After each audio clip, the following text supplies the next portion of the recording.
많아갖고 저희 짧은 시간에 다 나눌 수는 없을 것 같아요. 한 두 편 정도는 돼야 될 것 같은데 오늘 한 번에 다 끝내기 위해서 저희가 이스라엘 곳곳을 다니면서 특별히 예수님의 행적에 대해서 이렇게 추적하면서 다녔습니다. 물론 아침에 저희가 성경 공부를 하고 움직였지만 성경 공부는 구약 쪽을 많이 공부했지만 실제로 다닌 곳은 신약도 굉장히 많더라고요. 특별히 예수님 때.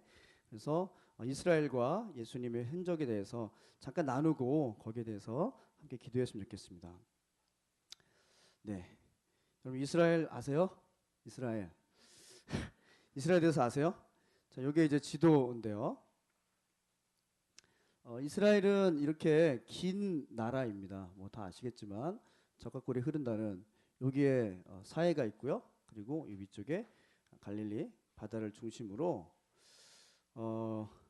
예루살렘, 베들레헴 중요한 도시가 나사렛, 갈릴리 뭐 이렇게 중간 지점으로 해서 쭉 많은 지역이 되어 있습니다. 그런데 이 현대 이스라엘에 대해서 저는 잘 몰랐습니다.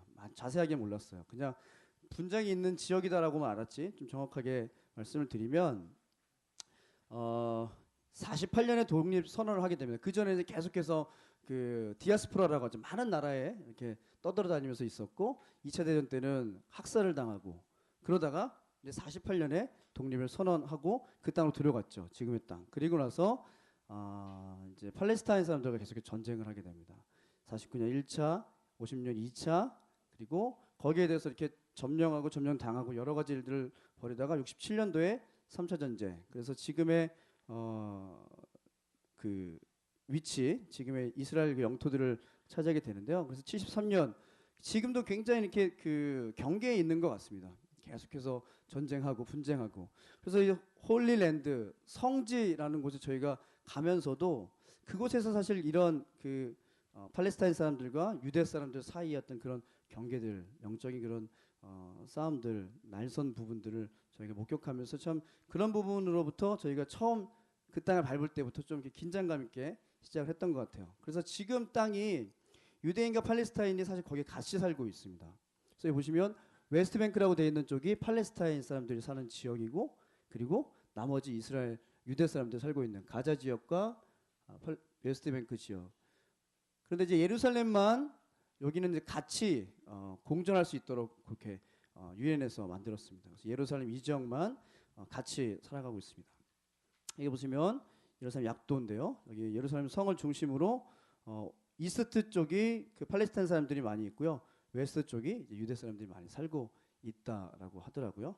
그거를 정확하게 구분할 수 있는 방법이 그 각 집마다 위에 그 물통이 있잖아요. 이렇게 물 저장해서 태양열로 받아 쓰는 물통. 유대 사람들은 그 물통이 흰색입니다. 그리고 팔레스타인 사람들은 그 물통이 검은색입니다. 그래서 동네들 돌아다니면 그 물통만 보면 여기가 팔레스타인 사람이 많은 지역이구나, 유대 사람이 많은 지역이구나 이렇게 알 수 있습니다. 저희가 예루살렘 지역에서는 뭐 많은 곳 갔는데 골짜기들 뭐 감람산, 시온산 이렇게 돌아다녔는데 특별히 이제 예루살렘 그 성 중심으로 보시면 성전터가 있죠. 오른쪽에 보시면 황금 사원이라고 되어 있는. 지금 여기에 저희가 기독교인 들어갈 수는 없습니다. 여기 회교 사원이 됐죠. 그러니까 여기 사실상 오른쪽에 있는 요 부분들이 옛날 성벽이 있는 부분인데 여기에 이제 저희가 들어갈 수 없고 성전터에 여기 모리아산이라고 되어 있죠. 모리아산에 사실 황금 사원이 들어있어요. 회계도 사원이 들어가 있습니다. 그래서 이 왼쪽 벽을 통곡의 벽이라고 합니다. 서쪽 벽을. 그래서 이 사원을 이 성전을 다시 한번 회복하기 위해서 이스라엘 백성들이 계속해서 거기 가서 기도하는 통곡의 벽이 있고요. 이 위쪽으로 이제 십자가의 길 비아 돌로로사 여기 골고다 언덕이 있습니다. 예수님 돌아가신 무덤이 있는 지역. 그래서 이 그 전체적인 예루살렘 지역은 회교도 지역, 유대인 지역, 기독교 지역, 알마니아 지역 요 성 안에 이렇게 또 나눠져 있습니다. 재산 분할이 그렇게 돼 있다고 하더라고요. 그래서 굉장히 그 종교적인 그 뭐라고 해야 되죠? 하여튼 혼재된 부분들이 있어서 참 기쁜 마음으로 성지를 순례하면서도 참 안타까운 마음들. 예수님이 보셨으면 정말 또 통곡하고 우셨을 만한 그런 모습인 것 같습니다. 이러한 지역을 포함한 예루살렘 지역을 포함한 이스라엘 지역을 저희가 돌아다녔습니다. 전체 사해고요. 네. 사해에서 네, 저는 없습니다. 네. 제가 사진을 찍었고요. 저는 없습니다. 찾아보지 마시고요. 네. 8월 14일부터 20일까지 8박 9일간 일정. 유모세 선교사님, 여러분 유모세 선교사님 저희 10명 선교팀원들이 다 반했어요. 얼마나 재밌게 강의를 하시고 얼마나 해박하신지. 저는 그쪽에서 성경 쪽으로 그렇게 공부를 하시지 않았는데 공부를 그쪽으로 하신 분이 아니에요. 한의사세요. 그쪽에서 직접 히브리 대학에서 다른 박사과정을 하시면서 개인적으로 연구하셨던 부분들을 책으로 나오고 그게 이제 이런 성경 투어까지 연결됐습니다. 아무튼 저희가 유명성 선생님과 함께 46명 오사카 온누리 12분 그 12분 중에는 일본 분 4분 또 포함돼서 통역하면서 같이 다녔고요. 밴쿠버 온누리 팀 그리고 하나 투어로 연결돼서 오신 한국 분들 20여 명 해서 같이 이렇게 막 다녔습니다.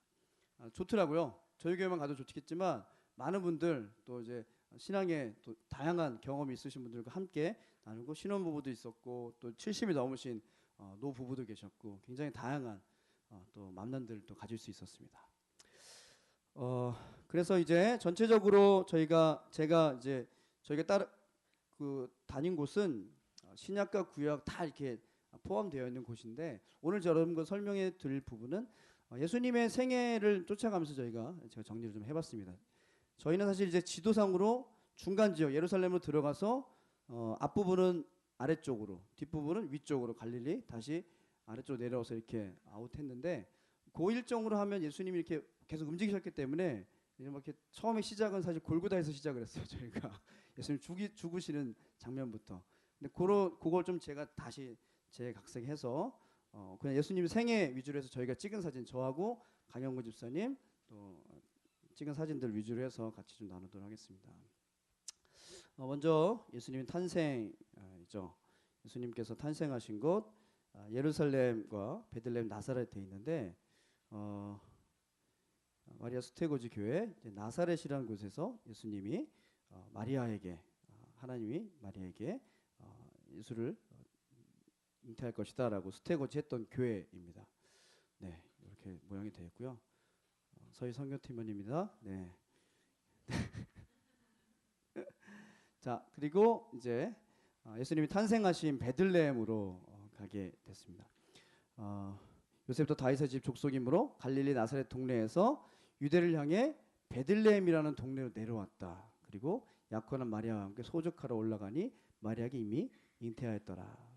첫 아들을 낳아 강보 쌓아 구에 두었으니 이는 여관에 있을 곳이 없음이로라. 목자들이 밤에 자기 양떼를 지키더니 천사가 이르되 무서워하지 말라. 보라, 온 백성에게 미칠 큰 기쁨의 좋은 소식을 너희에게 보여주리니 오늘날 다윗의 동네 너희를 위하여 구주가 나셨으니 곧 그리스도 주시니라. 그 베들레헴 동생의 그곳에 예수님 탄생하신 곳에 이 교회가 세워져 있고요. 여기 잘 보이진 않지만 요 안쪽으로 가면 요 부분에 문이 이렇게 큰 문이었습니다. 그런데 이렇게 작아졌고 다시 이렇게 작은 문으로 들어가게 됩니다. 네, 겸손하게 이렇게 점점 더 낮은 모습으로 들어가라고. 더 다른 이유도 있지만 아무튼 작은 문으로 들어갑니다. 이것은 예수님이 탄생하신 그 구유가 있는 마국간 그 안쪽에 있는 곳으로 들어가는 장면입니다. 저희가 사실 되게 운이 좋았다고 그러더라고요. 굉장히 많은 사람들이 있어서 이곳에 들어가기 쉽지가 않은데 저희가 그래도 여기 보이는 분들은 다 저희 팀원들이거든요. 같이 들어갈 수 있었고요. 이곳이 이제 예수님이 나신 곳 그곳에 기념되어 있는 별 모양입니다. 그리고 여기가 그렇게 예수님 탄생하신 곳에 이렇게 기념되어 있는 모습입니다. 예수님이 탄생하신 곳을 저희가 순례했고요. 그 다음 예수님의 공생애가 시작되는 부분입니다. 아시겠지만 예루살렘에서 이 위쪽 갈릴리 지역 예수님이 사역하셨던 곳은 사실 갈릴리 지역이죠. 자, 요단강에서 먼저 세례를 받으시고 마가복음 1장 9절 그때 예수께서 갈릴리 나사렛으로부터 와서 요단강에서 요한에게 세례를 받으시고 마태복음 3장 16절 예수께서 세례를 받으시고 곧 물에 올라오실 때 하늘이 열리고 하느님의 성령이 비둘기같이 내려 자기 위에 임하심을 보더니 하늘로부터 소리가 있어 말씀하시되 이는 사랑하는 아들이요 내 기뻐하는 자라 하시니라. 아멘. 저희 간 팀원 중에 이분이 지금 가운데 있는 분이 일본 분입니다. 일본 분이시고 부부로 오셨고 아내가 이제 한국 분이시고 그 아내분이 통역에서 하셨던 분인데 이날 저희가 마지막 일정이었는데 이날 여기서 세례 받으셨어요.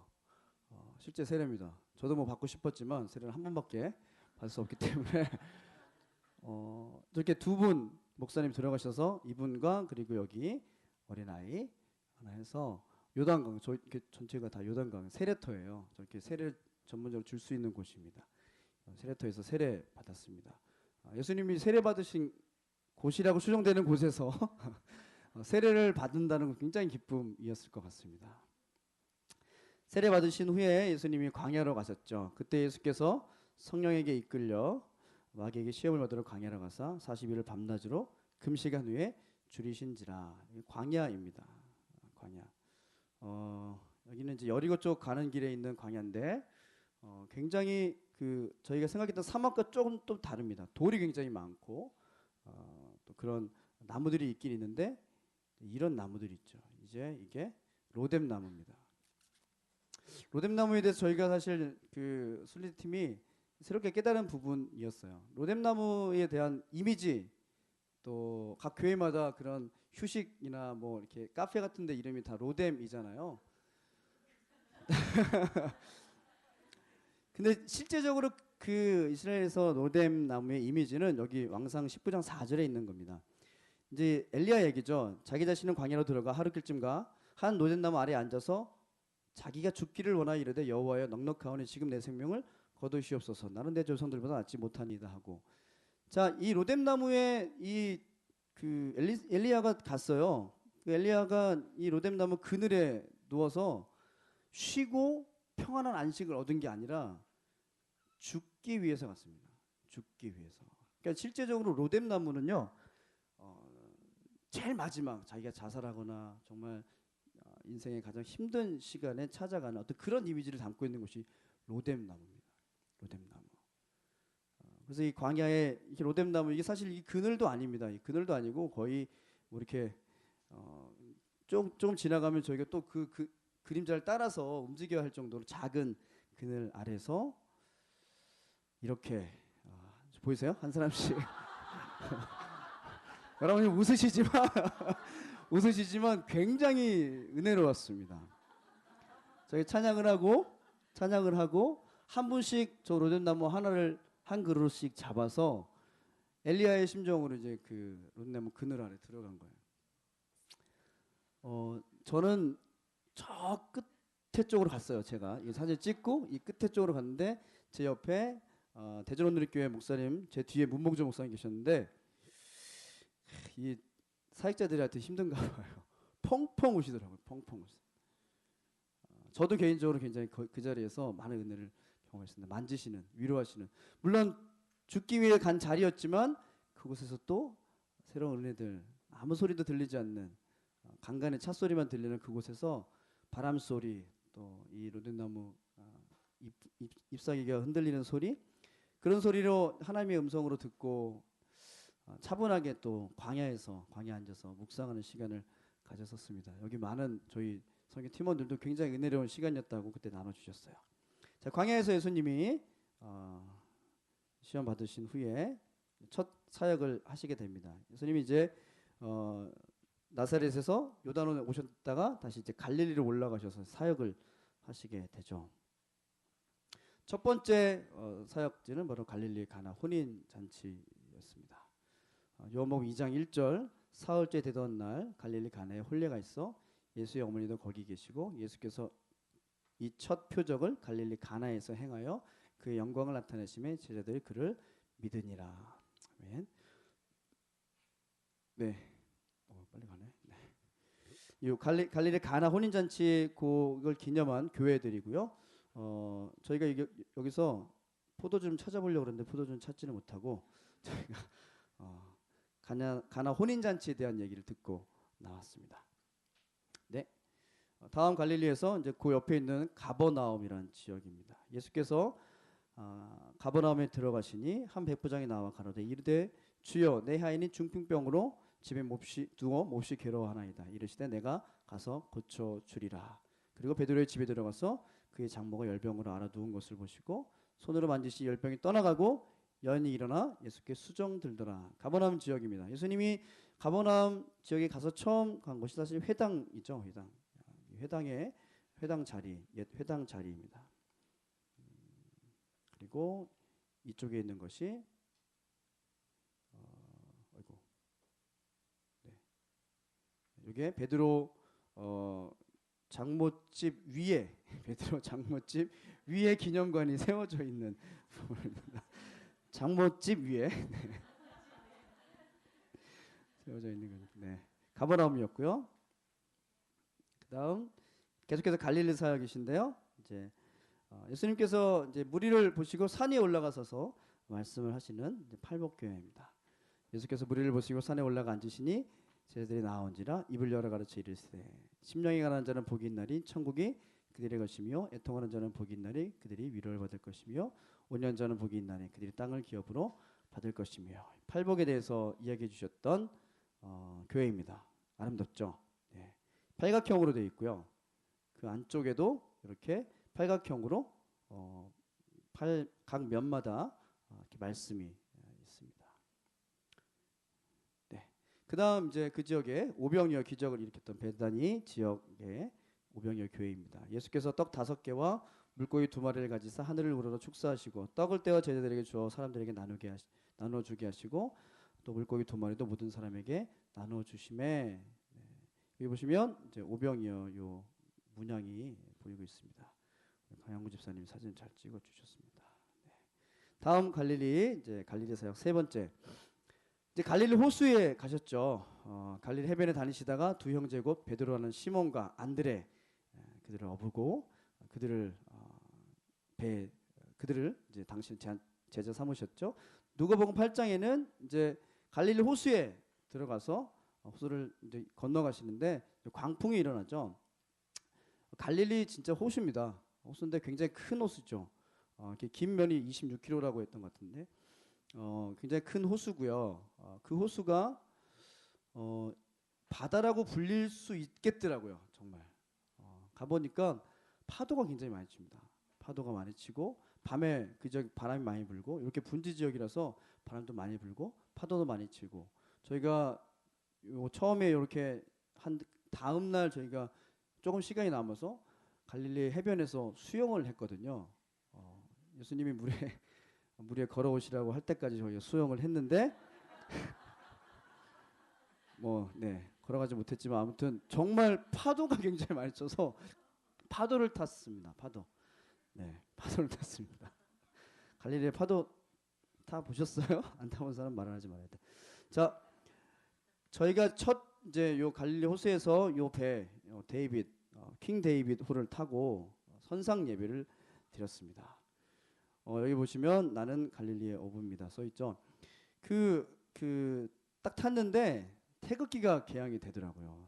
저희 팀만 딱 탔는데 물론 한국 사람들이 많이 오기 때문에 태극기를 준비하고 애국가를 준비했겠지만 요 날이 안강호 목사님 생일 다음 날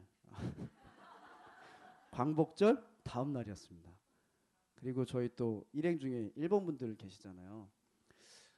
굉장히 의미 있는 또 시간이었고 조경 형사님은 정말 가장 인상 깊은 시간이었다고 말씀하시더라고요. 태극기가 개양이 되고 애국가가 울려 퍼지고 갈릴리 호수에서 저희가 예배를 드렸습니다. 문봉주 목사님 인도로 같이 이렇게 선상에서 예배를 드렸습니다.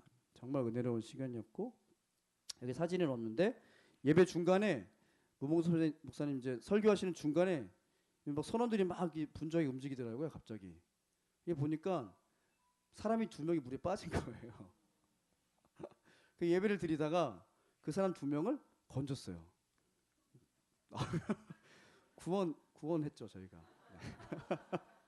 구원하고 그분들을 이제 다른 보트에 태워 보내고 관광객이었지만 아무튼 큰 영적 의미가 또 있었습니다. 그리고 이렇게 성찬식도 하고요. 정말 은혜로운 시간을 가졌습니다. 자, 갈릴리에서의 사역을 마치시고 예수님이 이제 예루살렘으로 입성하시게 되죠. 예루살렘으로 입성하시게 되는데 자, 예루살렘 갈릴리가 이 위에 있죠. 이 위에서 예루살렘까지 이제 오시게 되게 됩니다. 처음에 이제 예루살렘 바로 안 들어가시고 여리고로 들어가셨어요. 여리고로 들어가 지나가시더라. 삭개오라 이름하는 자가 있으니 세리장이요 또한 부자라. 그가 예수께서 어떠한 사람인가 하여 보고자 하되 키가 작고 사람이 많아 할 수 없어 앞으로 달려가 보기 위해 돌 무화과 나무 위에 올라가니 이는 예수께서 그리로 지나가시게 되밀어라. 여리고 지역은 그 웨스트뱅크 쪽에 있고 팔레스타인 사람들이 있는 지역입니다. 지금 보이시는 요 나무가 삭개오의 뽕나무입니다. 네. 돌 무화과 나무라고 하는 라고 추정되어지는 나무이겠죠. 네. 여리고 지역에 있습니다. 그다음 예수님이 이제 그 예루살렘으로 올라가세요. 예루살렘 올라가시는데 이제 감람산을 통해서 이렇게 예루살렘 내려다 보시면서 들어가시게 됩니다.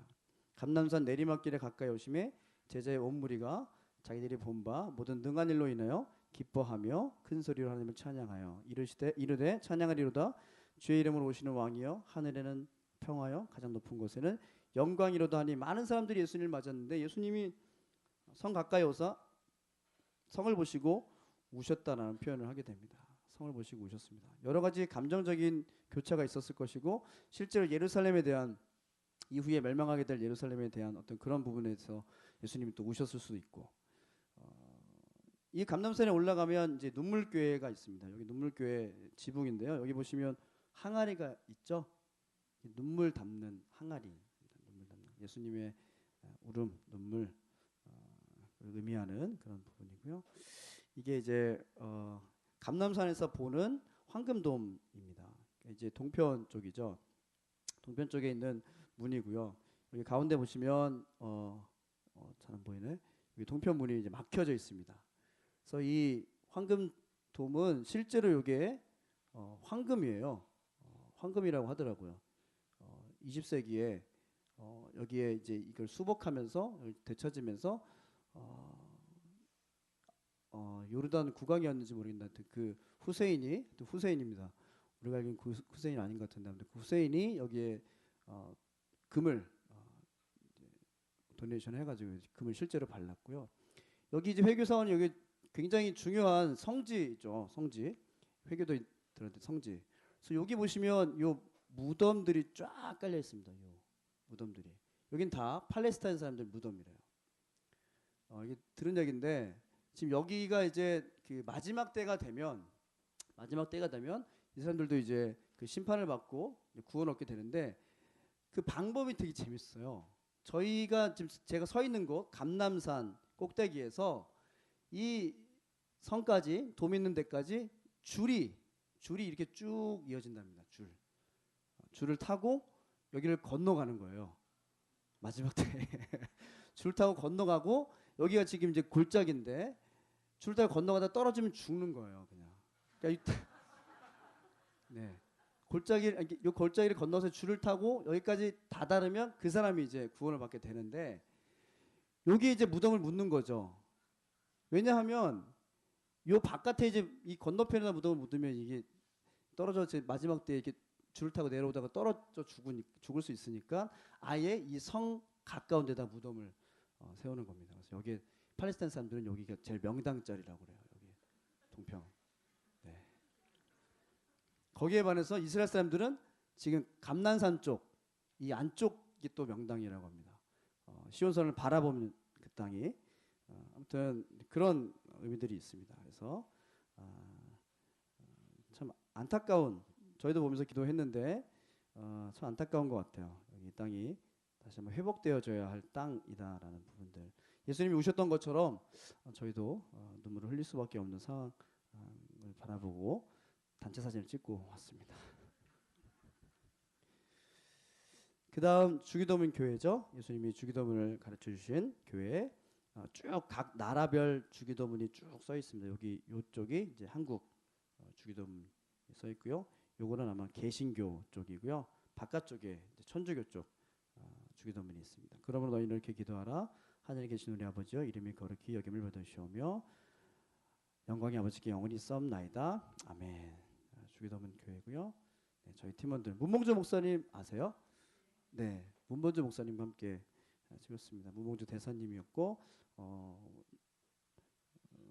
성경 통독에 대해서 되게 오랫동안 강의하셨던 네, 네, 다 네, 다 좀 초췌하시죠. 그래도 많이 쌩쌩한 겁니다. 네. 제가 없는 게 얼마나 다행인지 모르겠습니다. 자, 이제 예루살렘으로 들어오셨어요. 예루살렘에 있는 양문 곁에 베데스다 하는 못이 있는데 거기 행각 다섯이 있고 예수께서 그곳에 가장 오래된 병자를 일으켜 세우셨던 베데스다 연못입니다. 네.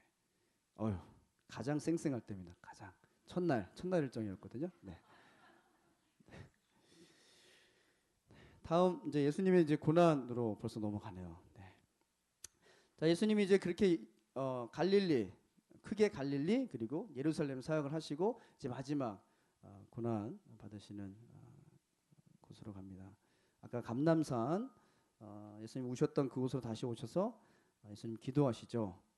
이 예수께서 제자들과 함께 겟세마네라는 곳에 이르러 제자들에게 이르시되 내가 저기 가서 기도할 동안 너희는 여기 앉아 있으라 하시고 조금 나아가서 얼굴을 땅에 대시고 엎드려 기도하여 이르되 내가 내 아버지의 만일 할 만하시거든 이 잔을 내게서 지나가게 하옵소서. 그런 나의 원대로 마옵시고 아버지의 원대로 하옵소서 하시고 그래서 겟세마네 기도 감람산에 있는 겟세마네 교회입니다.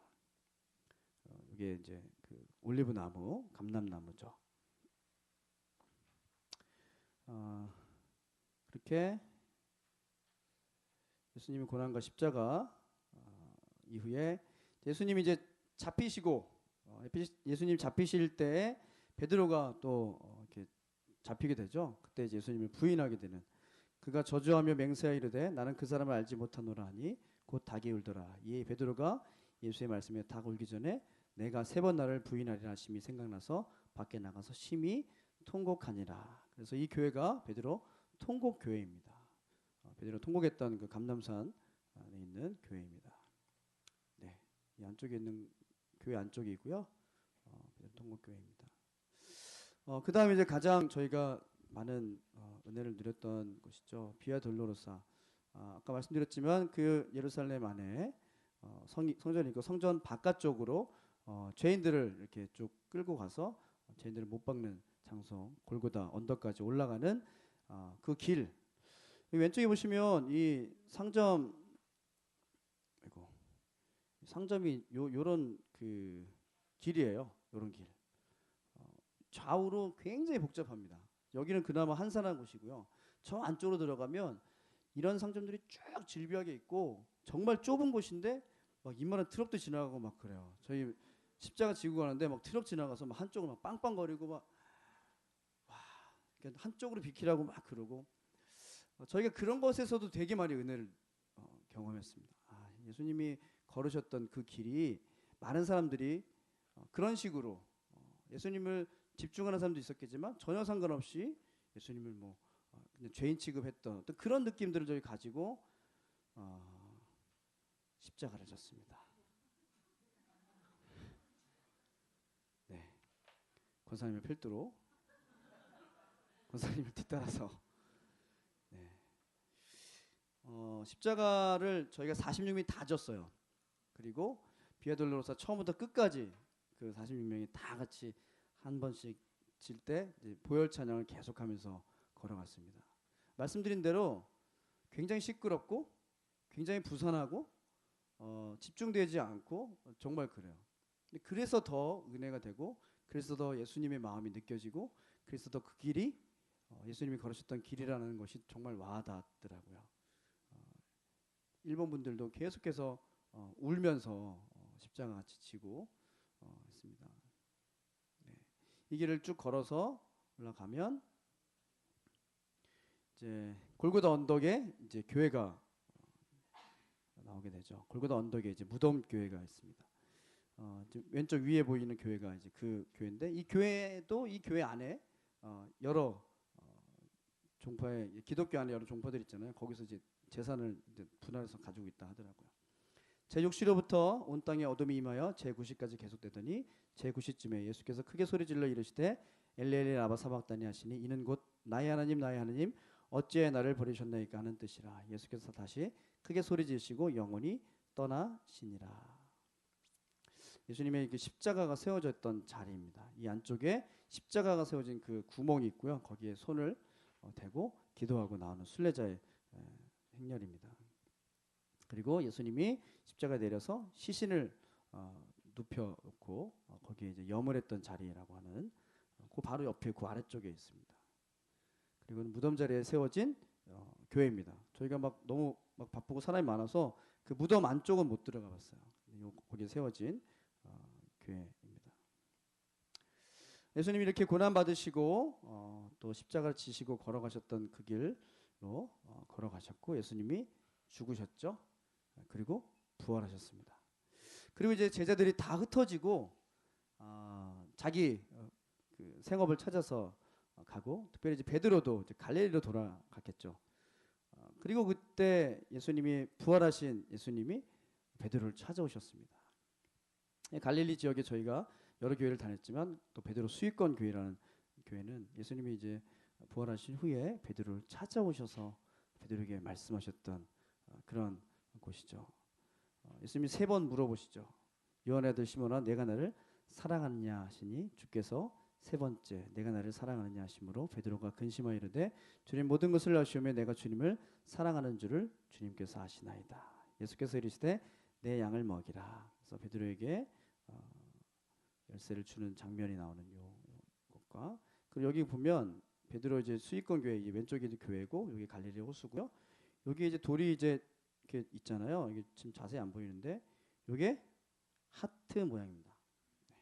하트 모양. 예수님 만드신 건 아닌 것 같고요. 말씀하실 때 생긴 것도 아닌 것 같고요. 네. 이렇게 하트 모양의 돌이 3개가 있습니다. 네. 3개 하트 모양 돌 앞에서 사진을 또 찍었습니다. 네, 그래서 내가 나를 사랑하느냐 또 내 양을 먹이라 3번 말씀하셨던 베드로 수익권 교회. 그리고 이제 예수님이 40일 동안 제자들이 나타나셨다가 이제 감람산에서 승천하시죠. 이제 사도행전 1장 앞부분은 넘어가는 거예요. 오직 성령이 너에게 임하시면 너희가 권능을 받고 예루살렘과 온 유대와 사마리아와 땅끝까지 이르러 내 증인이 되리라 하시니라. 이 말씀을 마치시고 그들이 보는데 올려져 가시니 구름이 그를 가려 보이지 않게 되더라. 여기가 이제 예수님 승천 교회입니다. 굉장히 작은 교회고요. 지금 여기는 교회는 아니고 그 모스크래요. 모스크 회당이죠. 회교도 사원들이 쓰는 회당이 됐고요. 그 안에 보면 예수님이 발을 딛고 올라가셨다라는 전승이 있는 맨질맨질한 돌이 있습니다. 네, 예수님 발을 딛고 탁 뛰어 올라가셨다. 일컬어지는 승천교회. 그리고 이제 예수님이 제자들에게 기다리라고 하셨죠. 예루살렘에서 기다리라. 뭘 기다리라고 하셨죠? 성령을 기다리라. 여기 보면 마가 다락방이 그 시온산 그쪽에 있어요. 그래서 다윗 왕의 무덤 그 근처고요. 그 위쪽으로 올라오면 다락방이 있는데 저희 새롭게 한 사실은 이 마가의 다락방이 예수님이 그 최후의 만찬했던 그 자리라고 전승이 되어지고 있다고 합니다. 그래서 이 자리가 마가 다락방이에요. 오순절날에 이미 이름에 그들이 다 같이 한 곳에 모이더니 후련히 하늘로부터 급하고 강한 바람 같은 소리가 있어 그들이 앉은 온 집에 가득하며 마치 불의 혀같처럼 갈라지는 것들이 그들에게 보여 각 사람 위에 하나씩 임하여 있더니 그들이 다 성령의 충만함을 받고 성령이 말하게 하심을 따라 다른 언어들로 말하기 시작하니라. 저희가 그곳에서 첫날 일정이었는데 기도회를 했습니다. 기도회 길진 않지만 그곳에서 성령의 충만함들을 위해서 특별히 이스라엘의 회복을 위해서 아까 말씀드린 대로 팔레스타인과 어떤 그런 분쟁의 일들 또 사실상 유대인들도 예수님을 모르고 있거든요.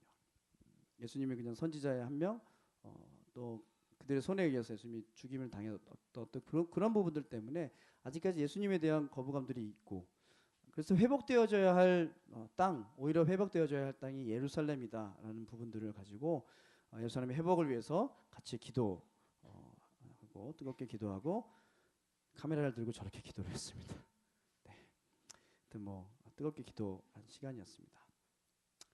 네, 저희 이제 일정들은 사실 요 예수님에 대한 부분들만 있는 것이 아니라 구약의 선지자 또 되게 많은 그 이스라엘 정복에서 들어온 가나안 땅에 들어온 이후의 것들이 있었는데 이게 굉장히 구약은 이렇게 광범위하기 때문에 저희 정리하기 좀 어려웠고 제가 예수님의 생애 중심으로 이렇게 말씀을 나눴습니다.